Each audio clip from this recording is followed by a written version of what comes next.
inyong lahat. Para sa akin po, isang malaking pribilehiyo sa Diyos kapag ang isang tao binibigyan ng pagkakataon ng Diyos na malaman kung kailan siya mamamatay, kung anong araw, kung anong oras siya mamamatay. Para sa akin, nagpapakita ito ng malalim na relasyon sa Diyos. It's good na nandito si Sister Bok. Siya po ang tumutugtog sa atin ngayon. Kilala niyo po si Engineer, ang asawa ni Sister Bok. Nung dumating po ako dito, si Father Jack nakwento niya na tuwing simbang gabi, lagi pong nagagalit si Engineer dahil malakas ang trompa natin dito. At makailang beses po na si Sister Bok lumalapit kay Father Jack, kay Father Alex, sinasabihan na, Father, baka pwedeng ibaba yung hinaan ng konti ang trompa dahil daw nagagalit si Engineer. Nung nakaraang buwan, siya po ay namatay. Pero alam niyo po ang kwento, hindi ko alam kung naikwento sa inyo, nakwento sa amin ni Sister Bok na nung araw na mamamatay daw si Engineer Manuel, pinakain siya ng kanyang, ng kanyang caregiver. Tama? Pinakain siya ng kanyang caregiver. Pagkatapos niyang pakainin, nakipagkwentuhan, tas sabi daw sa kanya, mamamatay na ako. Sabi ng kanyang caregiver, Sir, malakas pa po kayo. Kumain nga kayo ng maayos. Hindi pa kayo mamamatay. That was the morning. Mga umaga siguro, mga 6 a.m. or something. And then pagka alas 12 or past 12, siya po ay namatay. Sabi ko sa aking sarili, hindi ko alam kung ano ang relasyon ni Engineer Manuel sa Diyos. Hindi ko pwedeng questionin ang kaniyang personal na relasyon sa Diyos. Marahil siguro meron siyang sariling mga kahinaan, marahil siguro nagreklamo din siya sa ingay ng trompa tuwing simbang gabi. Pero ang pagkakataon na ipaalam sa iyo ng Diyos kung kailan ka mawawala sa mundo, isang pribilehiyo na ibinibigay ng Diyos sa iilang mga tao lamang. At binibigay lamang ng Diyos ito kapag mayroon silang malapit at malalim na relasyon sa Diyos. Hindi man siguro siya nagsisimba, bihira man siguro siya magsimba, pero hindi ko kini-question ang kanyang pananampalataya sa Diyos. Puno man siya siguro ng maraming kahinaan, pero sigurado ako sa kanyang personal at tahimik na paraan, meron din siyang malalim na pananalig at pakikipag-usap sa Diyos. Ganito rin po ang ginawa ng Diyos kay Maria Magdalena na kung kaninong piyesta, ngayon ay ating ipinagdiriwang. Hindi ipinaalam sa kanya ng Diyos kung kailan siya mamamatay, pero ibinigay sa kanya ang pribilehiyo na siya ang pinakaunang makakita, pinakaunang tao na makakita kay Jesus sa kaniyang muling pagkabuhay.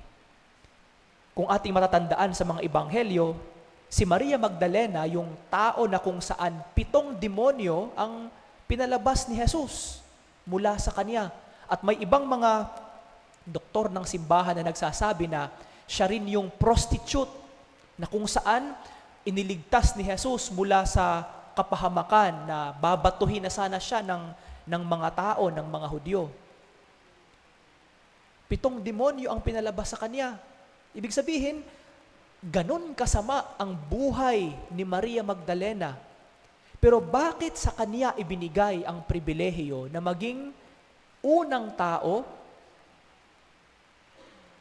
na makakakita kay Jesus sa kaniyang muling pagkabuhay? Hindi kay San Pedro, na siyang tinatawag na prinsipe ng mga alagad. Hindi sa kaniyang paboritong apostol. Hindi kanino man. Kay Maria Magdalena, sa isang babae na kung saan 7 demonyo ang kaniyang pinalabas sa kaniyang katawan. Bakit kaya? Bakit sa kanya ibinigay?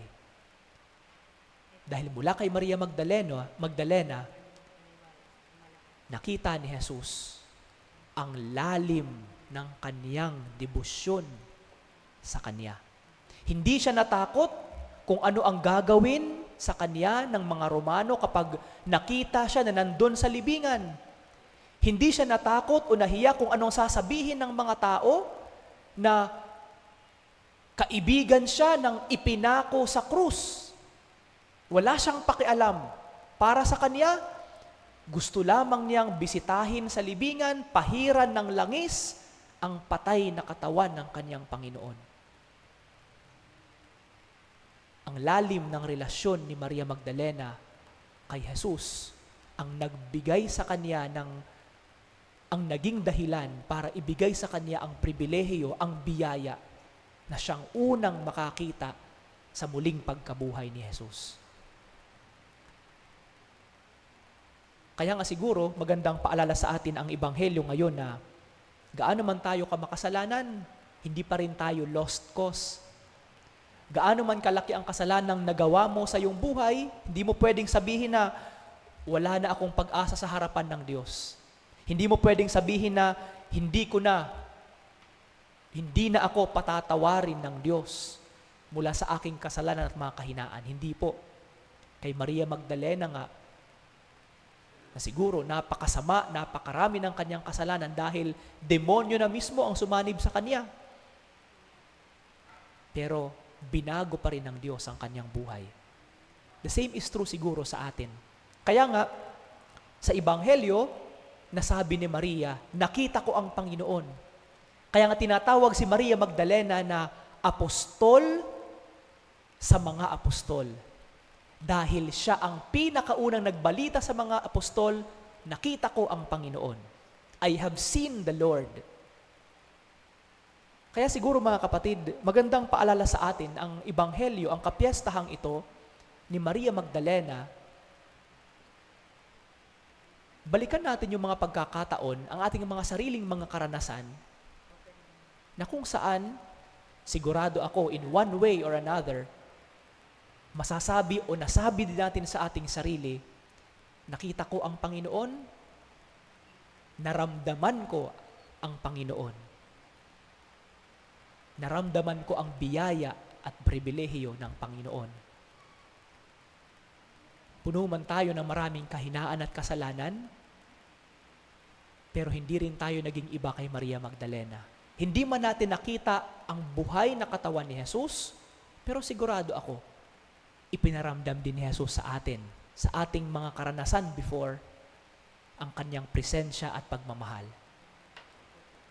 Sigurado ako, sa isang pagkakataon sa ating buhay, nasabi din natin, nakita ko ang Panginoon sa buhay ng ibang mga tao. Ano yung mga karanasan na ito? Sana po ang mga karanasan na ito ang magpaalala sa atin, hindi lamang ng presensya ng Diyos, hindi lamang ng pagmamahal ng Diyos, kundi kung papaano ang Diyos gumagalaw sa likod ng ating maraming mga kahinaan, tulad ng kay Maria Magdalena. Kaya po, isang magandang pagkakataon na balikan ang ating sariling mga karanasan. Kailan yung pagkakataon na iyon na nasabi mo sa iyong sarili, naramdaman ko ang Diyos sa aking kapwa-tao. Nakita ko ang Diyos sa aking kapwa-tao.